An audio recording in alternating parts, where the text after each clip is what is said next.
Welcome race fans to another exciting edition of ADRP TV. On today's episode 4, we will speak with Jason Scruggs, co-owner of the PDRA and driver of the now track record holding at Tulsa, red 63 split window Corvette.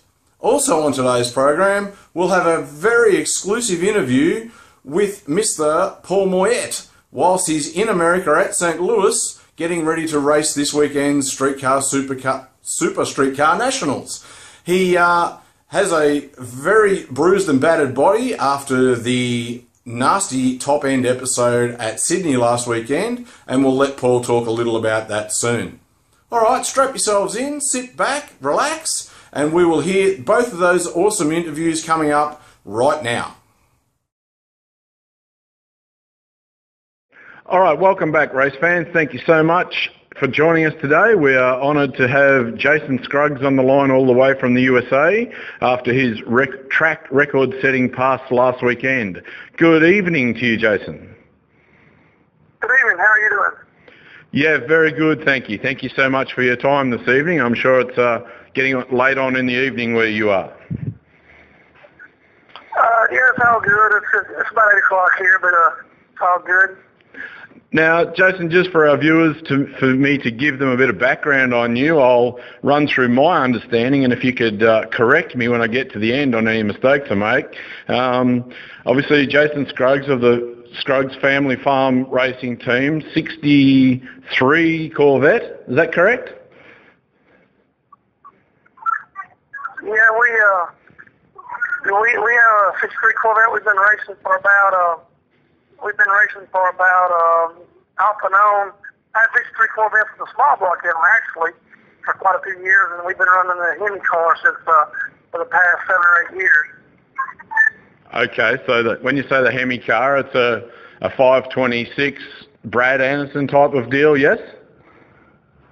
Yes, it is. It's a Brad Anderson 526 power plant with a screw blower, similar to what y'all run in Australia at Top Door Summer. It's just over here in the United States, you know, we have C-rotor blowers and you know, not a lot of rules. We do have a weight rule now. For years we didn't have one, but most of the cars were around 2,300 pounds.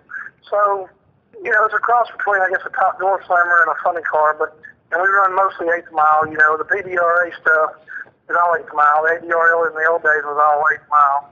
And, of course, you know, I know every now and then I think St. Louis has a race next weekend. It's going to be quarter mile. But myself, I don't run a whole lot of that. We talked about getting on the quarter mile a time or two, but it's just hard for us to race every weekend. And, you know, 8 to 10 races a year keeps us pretty busy with all the farming and other stuff that we do. Now, you mentioned farming. You and your family own approximately 8,000 acres of American farmland. Is that correct? No, we farm about 26,000 acres. Golly, okay, my information's way wrong. Yeah, we farm about 26,000 acres and have a retail store, John Deere dealership. We build some houses. We do a little bit of everything here in Mississippi. And on that 26,000 acres, what's the major crop, Jason? Would that be corn? No, the major crop is soybeans. We do a little bit of corn, a little bit of cotton. We have mainly soybeans. That's the main crop that we farm. Okay, awesome. Mr. Bray, he's my buddy from over in Australia. He says he's going to come see me one of these days, you know. But yeah, that's what we do down here. Well, Victor's a farmer like yourself, a tomato farmer here in Australia, and again, like yourself, a legend of our sport and of door slammer type racing. So that leads me to your efforts last weekend at Tulsa. You set a new track record. Yeah, we had a pretty good race car all day, and we ended up winning the race with my teammate's car, Bubba Stanton's car. You know, we do his car also, and we're teammates, and he's had a good year. He's leading the points, and he's won 3 races this year. And my car, I just seem to always find a way to get beat, but you know, the whole race, we run a couple of times. We run 357 with a 0, actually twice. Once during qualifying and once during the race, which both times was the track record. So, you know, the car was running really well. We just couldn't quite pull the win off. But all in all, it was good weekend. The car's been running good. We just can't get any luck, can't get any breaks to go our way. You know, something falls off the car or something seems like every race. But we're good. We'll be back. Rockingham's the first week of September. We'll go there and see if we can't win that race. All right, so that'll be something I no doubt all of our viewers will tune into on the live feed. A lot of our drag racing brethren here in Australia tend to watch the PDRA on the live feed. It's an awesome show you've put on. So could you tell us a little bit about, you spoke about ADRL, used to be, and now PDRA. You were obviously integral and one of the owners in forming the PDRA. Can you talk to us a little about that? Sure. You know, the ADRL had been around, you know, for 10 years and you know, had different owners and different leadership and everything else. And, you know, it kept getting split up, and then towards the end we had the ADRL and the XDRL, and it hurt both series. And, you know, so basically they both had financial trouble, you know, trying to compete against each other, and both kind of went under.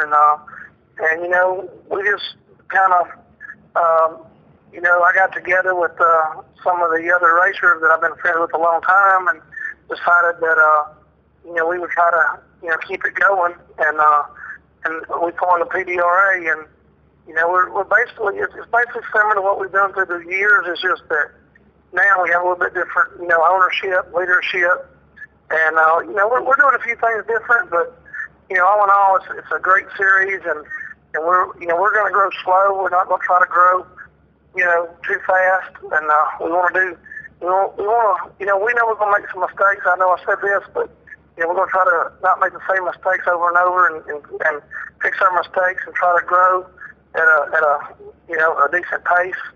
And you know, we're excited. I mean, the whole year went you know, pretty well, and we got 2 more races left. One at Rockingham, one in Virginia. The World Finals, the Championship Finals are in Virginia in October. Then Rockingham's our drag stock event. It's kind of like our Indy, you know, sort of.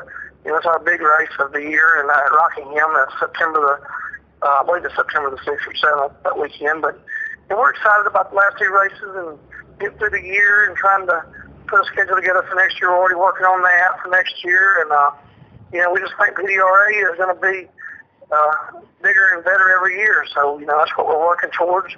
And but all the owners, it's 4 owners, my family, the Scruggs family, and then you got Gene Hector, which he's got the small block Lafayette car that races with us. We got Tommy Franklin, which he's you know, got a nitrous car that races. He's from Virginia. And Roger Henson, which he owns Bubba Stanton's car, which is my teammate that you know, I help team and stuff.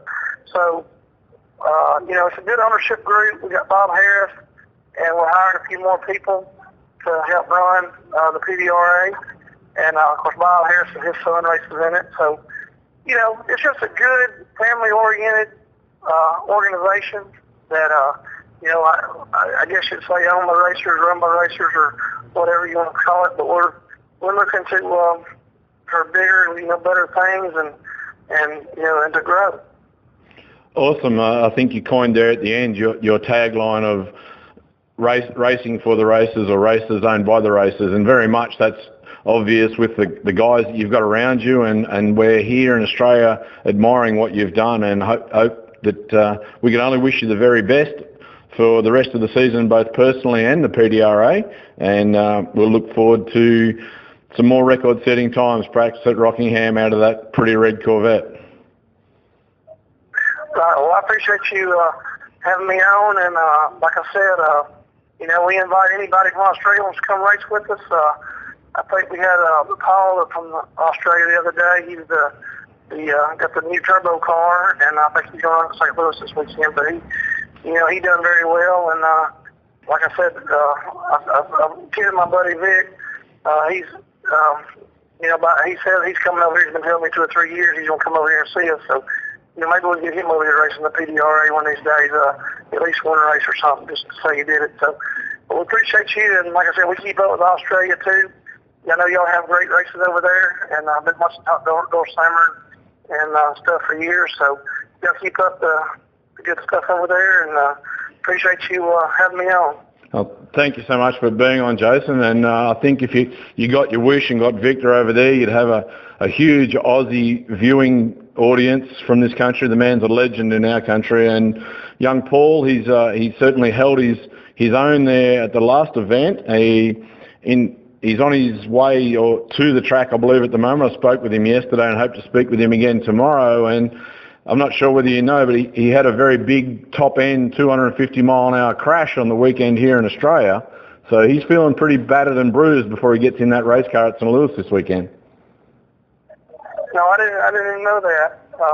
We just got home yesterday. I didn't even know that happened. So, but maybe it's like anything. I've been in wrecks. I've been sore. You know, when you strap in that car, everything aside, you're ready to go. Adrenaline starts back going. So I'm sure he'll be fine and have a great race at St. Louis.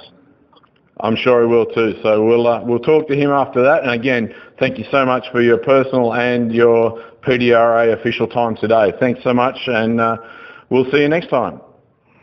All right. Thank you, Brett. Thanks for having me. Take care. Welcome back, race fans. That was a great interview with Jason, and we really appreciate his time. He took away from his family this evening to talk with us here at ADRP about what's happening with that beautiful car of his and in the PDRA. Now, let's listen to Paul talk about that long trip back to the States to race at St. Louis this weekend, and by the time you're watching this, he will have already run a couple of shakedown passes. Welcome back, race fans. Thanks so much for your viewing today. We are very fortunate this afternoon. We have on the line all the way from St. Louis, Paul Mouhayet. Good morning, no, good afternoon, Paul. How you going, Brett? Yeah, good, mate. Just a real quick catch-up with you, Paul, if we can, for the viewers. You had a big top-end incident in Sydney last weekend. You've been on an aeroplane since, now in America, ready to race this weekend. Can you fill us in that order as to what's been happening in the Paul Mouhayet world in the last week or so?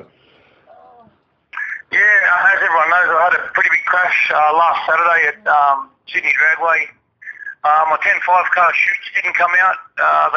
Seems that they got caught up in the spring launches and didn't come out at all.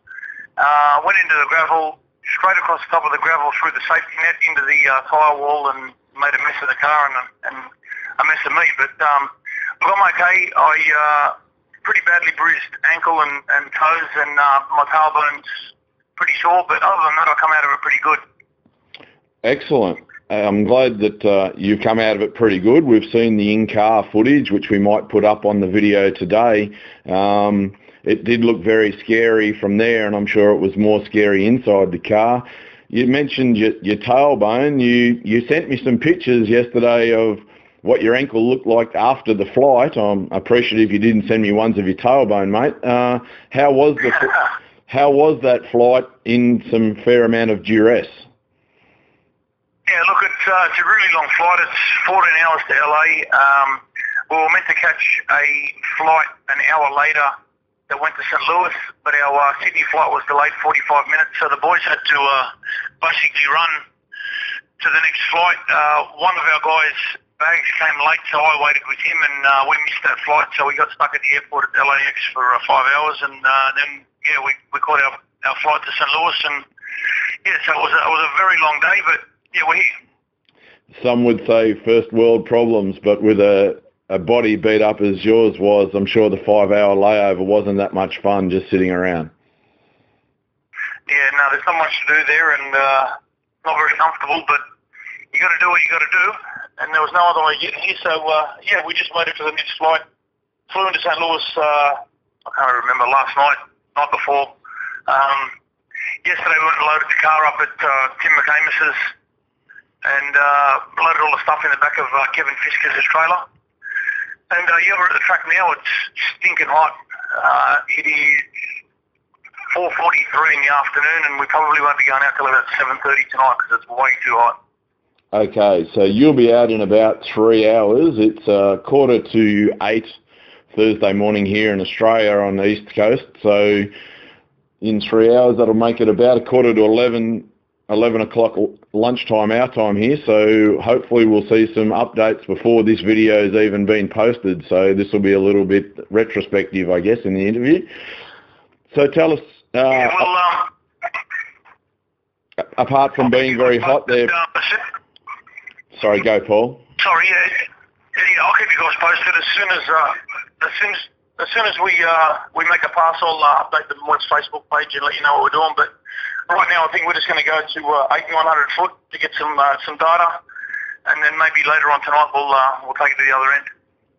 All right, excellent. Now with that, obviously this weekend at the Streetcar Super Nationals at St. Louis, you're racing quarter mile. The last event you were over there, the PDRA deal was only eighth mile. So what have you done in regards to changes to the car? Any diff ratios, gear ratios, weight? What are you doing? Yeah, the gear ratios in the car were for quarter mile when we raced the PDRA. We never changed anything because we wanted to get some useful data, I guess, for the front half for this event from Martin. So we didn't do a diff gear change to race the 8th mile. It was all quarter mile stuff in the car. And basically all I've done is pulled, 85, 90 pounds of weight out of the car that we added in there to make Pro Boost weight. And everything else is the same. Okay, awesome. So to clarify for those viewers who aren't up to date with the PDRA rulings, your last event you ran in Pro Boost, which is more weight in the car, and the car was built for Pro Extreme, so now you're back down to close to Pro Extreme weight? Yeah, look, my car's a little bit heavier than, say, the Q80 Camaro or the L General Camaro. Firstly, because I'm probably 70 pounds heavier than both of the drivers of those cars. And my car's probably, 70 pounds heavier itself. So yeah, look, we're probably 140 pounds heavier than what we really should be, but I don't think it's going to worry us that much with a turbo car. All right, well that leads me to my next question, Paul. We were fortunate enough to speak with John Stanley last week, and apart from a glowing report on you, he mentioned that at St. Louis he expects someone to dip into the 550s. Now, with the turbo cars, we all know top ending with some ridiculous mile an hour. Not to put any pressure on you, mate, but what sort of performance are you expecting personally, and what do you think about John's call on 550s? We had a discussion, my crew and I, on the way here of what we'd be happy to go home with. And to be honest with you, if we went 560 anything, at 265, say, we'd be stoked. But look, I've got Steve Petty helping us with the tune-up, and he's got some really big expectations. So I don't want to give away too much, but like I said, 560s is still really fast for a brand new car. Will anybody go 550? Well, Frankie the Madman Taylor's on his way here now. That car's gone 348 in the 8, so there's a really good chance that somebody's going to go 550 this weekend. Thank you for that. I know that John was talking about everyone was hoping to run in the cool air of the evening, but you're telling us it's pretty warm over there, so we'll be looking for hopefully some late night or cool changes to come. Yeah, it's actually, it was overcast, but it's still humid, it's muggy. The sun's come back out again now, and it's probably 35, 37 degrees here at the moment. We're going to start testing from 7:30, sorry, and I think testing finishes at 11:30. But the whole race meeting's scheduled for a night event, so I think they scheduled to finish at 1:30 in the morning here. Okay, wow, all right. Now, just to take a step back there, when you were talking about your own personal expectations and you were talking perhaps, you'd be super happy with a 560, you also slipped in there 265 miles an hour, was that correct? Yeah, look, from what these cars do in the front half, there's no reason why they can't go 260 plus in the back half. I haven't been there, but, like I said, I've got Steve Petty on my team, and he knows what's going on with this turbo deal, and I guess every call he makes ends up working out, so we'll see what happens. In the last event where you ran over the 8th, you ran around the 200 mark to the half track, didn't you? I went 206. in qualifying. The last pass that I copped the red light with Totoro, I never got a time card, but Steve seems to think with the drive shaft case and all the rest of it, it would have went roughly 210 to the half. Eric Dillard's already been 221, obviously with 8 mile gears, but that they're not going to slow up their front half that much. So you take his 220, put 50 in the back half, and do the maths. That's some pretty scary numbers for a Dord car. So, look, Paul, I know that you've got a lot on over there. We're here at ADRP. We're super appreciative of your time and taking our call our time this morning, your time this afternoon. So we'll get out of your way. Very best of luck to you from, I'm sure, everyone here in Australia is rooting for you, mate. And wave that flag. Have a good time, but most importantly, take care of yourself. And we look forward to seeing you back here in Australia soon. Thanks a lot, Brett. I'll do my best, and I'll make sure I keep this all updated and do Australia proud, I promise. Thanks, Paul. No worries, mate. Thank you. Welcome back, race fans. Breaking news. Paul Mouhayet and the Moits Racing Team have just reeled an off-the-trailer 584 at a shutting off early 221-mile-an-hour pass in their first pass in St. Louis today. Also, their second pass was basically a stand on the gas through first gear and get off it test run. More to come from Moits over the next couple of days. Check out their Facebook page, Moits Racing. Welcome back, race fans. Wow, Paul's really got it happening over there in America, and I hope that you'll all be tuning into your Facebook feeds and keeping an eye on how the Moits Racing Team goes over there. All right, well, that wraps us up for another weekend of action coming in Australia. Thank you so much for watching. We really look forward to seeing you next week on ADRP TV. And remember, stay safe.